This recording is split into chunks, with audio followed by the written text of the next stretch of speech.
선원 위원님. 예. 고맙습니다, 위원장님. 어떤 분은 2020년에 40억이 작년에 52억으로 재산이 늘었고, 어떤 분은 변호사업 중단했는데 자식 유학 보냈는데 큰 소리치고, 어떤 분은 선거 2번 떨어져도 30억 넘게 재산이 불고, 어떤 분은 70억 넘게 있고 2년 동안 2억 4천만 원 재산 늘고 자식한테 7억 4천 증여해도 후원금 빼고 단돈 6천만 원 있는 총리 후보자께 하루 종일 인신모독에 흑색 선전에 왜곡 허위 사실로, 이게 청문회 맞습니까, 위원장님? 대답 안 하셔도 돼요. 내 발언 시간에 말하는 거니까. 동료 의원에 모르겠습니다. 그 동료 의원이 누군지 모르겠는데 본인은 뜨끔하겠죠. 또 다시 그래서 2000년 전에 예수님이 말씀하셨습니다.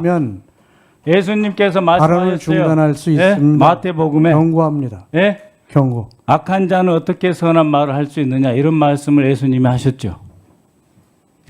질문 드리겠습니다. 질문 드리겠습니다. 아까 박균택 의원님이 질문하신 건데 출산율에 대해서 질문이 있었습니다. 근데 이제 총리 후보자님이 국회의원 출신이시라는 점이 총리 후보자로서 참 다행이다 하는 생각이 드는 게 하나가 있습니다. 지역에 다녀보면 어린이 아이 돌봄 가정 어린이집도 있고 여러 형태의 유아원도 있고 한데요. 0세에서 그러니까 이제 만 1세가 아직 안 된 아이들도 이제 돌봄에 맡기는 부모들이 계시고 젊은 부모죠. 5세까지 가장 부모의 손길이 많이 필요한 그런 시기에 과연 우리 국가에서 얼만큼 지원을 해주고 있느냐. 특히 보건복지부에서 교육부로 보육이 넘어오면서 유보 통합이 됐습니다. 그 과정에서 우리 지역에서, 우리 동네에서, 우리 주변 이웃에서 정말 아이들, 만 1살도 안 된 아이들부터 해서 이 아이들이 우유값, 그리고 하루 간식, 그리고 이들을 돌보는 어린이집의 선생님들의 처우까지 정말 걱정이 많습니다.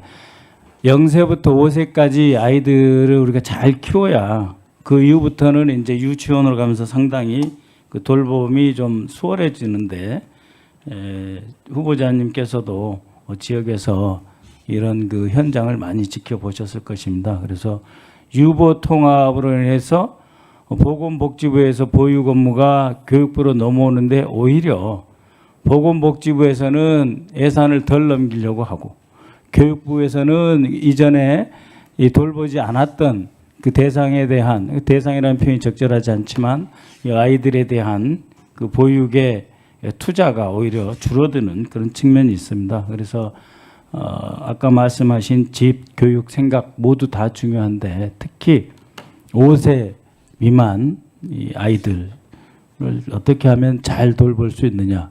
그래서 5세까지 아이들이 키우는데 손이 제일 많이 가지 않습니까? 그래서 그 문제 때문에 이제 젊은 부부들이 이 아이를 갖기가 조금 부담스러워하는 그런 경우가 많이 보았습니다. 그래서 집, 교육, 생각, 그리고 그 이전 단계에서의 보육에 대해서도 특히 보건복지부와 교육부 사이에 갈등이나 아니면 일종의 빈 공간이 생길 수 있는데 한번 챙겨주십사 하는 점을 지적하고자 합니다.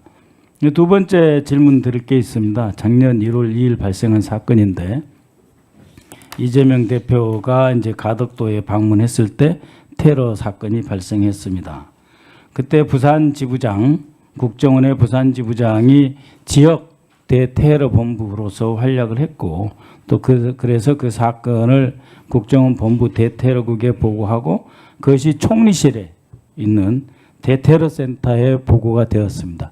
대테러센터에서, 그런데 총리실에 있는 대테러센터에서 제1부와 달리 제2부부터 오히려 사건을 축소하고 약간 그 흐트러뜨리는 그런 그 흐름들이 잡힙니다. 그래서 총리실과 당시 총리실의 대테러 센터와 대통령실의 안보실에 그 어떤 식으로 이렇게 보도 자료들이 그 사건을 왜곡하고 축소시키게 되었는지 하는 것에 대한 조사가 필요할 것이다 하는 점입니다. 그럼 질문을 드리겠습니다. 요즘 각 정부 부처의 업무 보고 이런 것도 받아보시고 할 텐데 윤석열 정권 내란의 여파로 과연 정부 부처가 어떤 일하는 태도, 어떤 기강이나 역동성, 그리고 새로운 이재명 정부의 등장을 맞이하면서 의욕 있게 일할 태세가 되어 있었는지, 또 그것이 부족하다면은 어떻게 이 공무원 사회부터 이 분위기가 전환되고 이 국정을 살피는 그 맨 첫 출발이 결국은 총리실에서 공무원들이 일할 수 있는 분위기를 다잡는 것이 중요하다고 보는데 어떻게 잡을 것인지. 또 마지막으로 한 가지 더 질문을 드리면 이 공기업의 도덕적 해이가 매우 심각합니다. 그래서 우리가 규제 철폐를 이야기하지만 동시에 이 공기업의 도덕적 해이 그리고 그 알박기 인사로 비롯된 그 업무의 지체 또 공기업 본연의 스스로 각 기관마다 다 임무가 다른데요. 어떻게 하면 공기업의 직무 효율성을 높이고 그 마땅히 해야 될 임무에 집중할 수 있도록 할 수 있는지에 대해서 답변 주시면 고맙겠습니다. 네, 간단히 답변 드리겠습니다.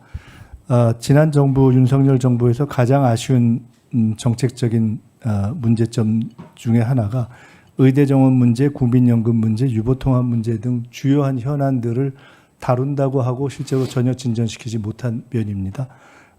유보통합 문제는 말씀처럼 사실은 교육부와 복지부가 관련되어 있는 문제인데 매우 중요한 그 조정 사안인데 논의를 시작하고 나서 사실은 진전이 잘 안 돼서 안타까움을 가지고 있고 새 정부에서 이 문제로 인해서 당사자들의 피해가 없도록 최대한 조속하게 챙겨보겠다는 말씀을 드리겠습니다.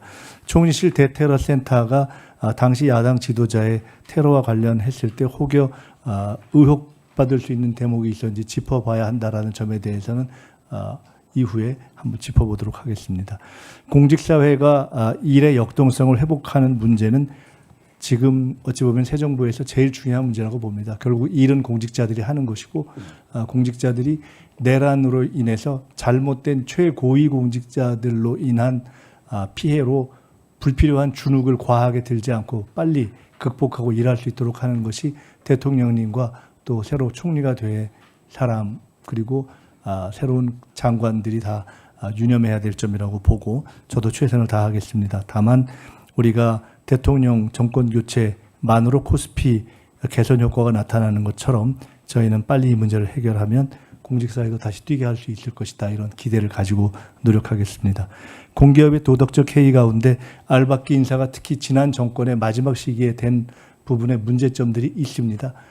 이것이 그 인사 그 자체에 있어서의 개선점은 어떻게 할 건지도 짚어보겠지만은 기 진행된 부분에 있어서 그냥 자리를 잡고 시간만 때우거나 아니면 일을 하지 않는 부분이 생겨나지 않도록 엄격한 업무를 점검하는 것이 앞으로 필요하게 될 것이고 그런 각도에서 지켜보고 챙겨보도록 하겠습니다. 네. 자꾸 그 학창 시절 벌써 40년 가까이 된 일인데요.